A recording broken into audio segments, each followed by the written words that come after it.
Turned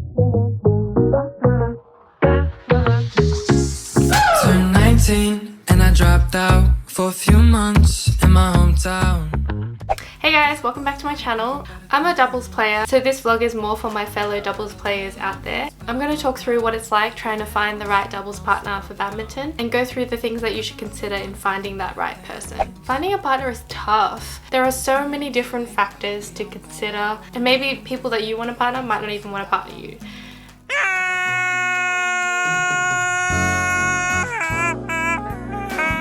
But from experience, if you just keep working on yourself and try to get more results, then you'll have more options for partners. To me, the most important thing is communication. It doesn't matter who your partner is and how strong they are. You have to be able to talk to each other and take each other's advice without taking things personally. It can get really uncomfortable sometimes, especially for girls. I find a common thing is to be told to stay at the front because you're not strong enough at the back of the court. Now stay there and don't move till I tell you to come out. It does hurt your ego a bit. Try to think about what would give you your best chance to win. Sometimes you just have to accept it and try again later. So just remember that it's all about communication.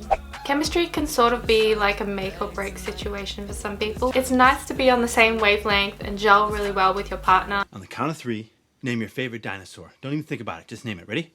1, 2, 3. Velociraptor. Who's the one guy you would sleep with? John Stamos. What? Did we just become best friends? Yup! And naturally you'd have more confidence in each other. But it's also something that's hard to gauge until you've played a few games with each other and become more comfortable. It's one of those things that's nice to have, and it could be a deciding factor to take a chance on someone even if they don't tick other boxes. Ideally, it's better to partner someone who's around the same level as you, especially when it comes to fitness and skill, just so that there's a good balance of coverage on the court. But there aren't really that many people who play competitions, so you kind of just take what you can get.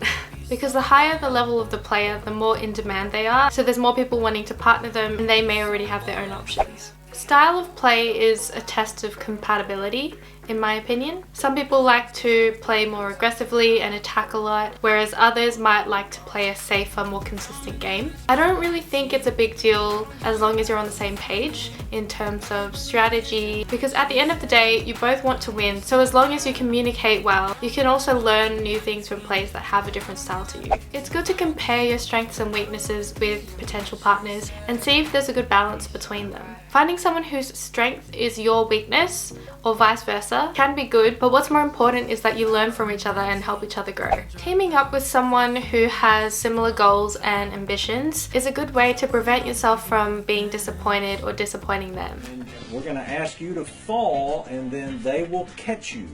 So you have to trust us. So I'm going to count to 3. Just relax and fall. Okay? 1, 2, 3. No, wait, no! So I think it's good to know whether you're just playing for fun or if you're both more serious and want to try harder to win.